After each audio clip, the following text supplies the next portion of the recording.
Hello there. Today I'm really quite excited to be trying a wine from one of Spain's most highly reputed producers, Alvaro Palacios. And this is a Priorat, and it's called Camins del Priorat, and the 2016 vintage of that.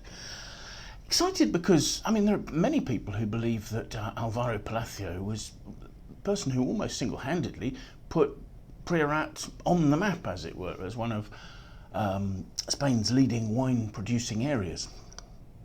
Alvaro grew up evidently in Rioja, at Palacios Remondo, a Rioja bodega. He was one of 9 children and went off to Bordeaux to study enology to university.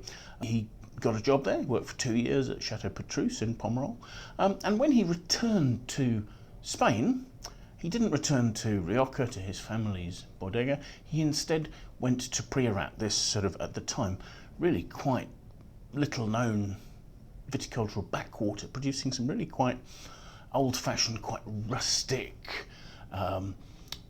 alcoholic, really quite, sometimes quite impressive, but not very refined wines.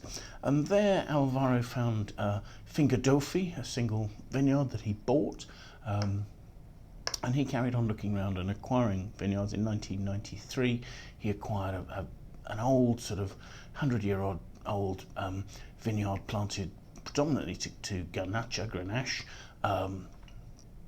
It was a hillside site that he renamed Lermita. And Lermita today is, again, regarded by many to be one of Spain's top wines. It's certainly very collectible and is ranked alongside the likes of Vega Sicilia and Dominio de Pingus, and yes, so is seen as a world-class wine. Alvaro now makes wine not only in Priorat, also in Bierzo, and of course at his family domain, Palacios Remondo in Rioja. This particular wine, Camins del Priorat. Camin, my understanding, means sort of roads or paths of Priorat, is actually a wine intended as a sort of an entry-level wine for a range of really quite spectacularly sought-after wines. And I think the expression paths refers to the fact that it's a blend of so many different sites in Priorat. From what I've seen from the 2018 vintage, for instance, that was a combination of 101 sites from 8 villages. So I'm assuming that this is a similarly complex blend. The varietal blend is approximately 40% Grenache, 30% Samso, which is the Catalan name for Carignan, with the balance being made up of more international varieties. There's 20% Cabernet Sauvignon and 10% of Syrah in this. I don't know a lot about the vinification. I know the wine ages in barrel and is probably in there for 8 to 9 months. It's then bottled unfiltered. The notes I've seen suggest that this probably has 4 or 5 years aging potential ahead of it. So let's have a look at the wine, shall we? First thing to say, a lovely deep colour.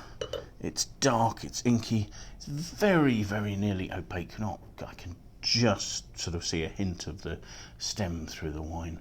Swirling it, yes, that's clinging to the glass. Unsurprisingly, it's 14.5% alcohol.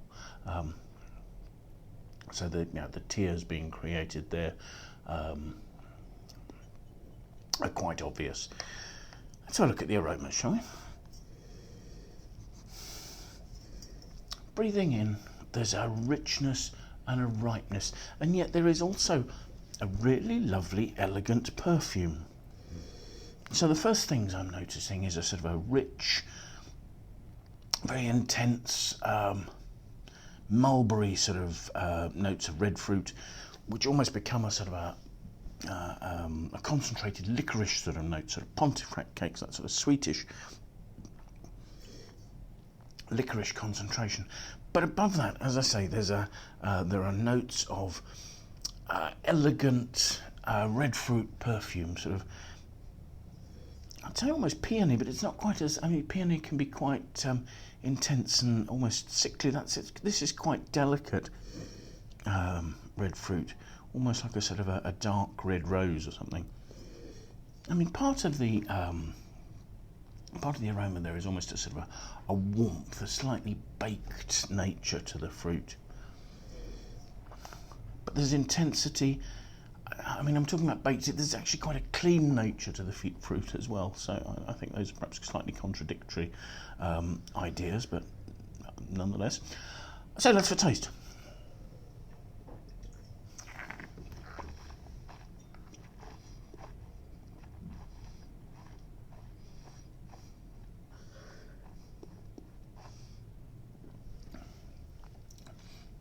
Mouthfeel, that's mouth-filling. It's big, it's rich, there's a slightly drying aspect. The licoricey notes are there, there's concentration, but the tannins that are very fine and have some good suppleness, but there is some drying note at the end that adds a sort of a bitterness. There's a bitter licorice note, but the entire thing is just lifted by some really lovely freshness.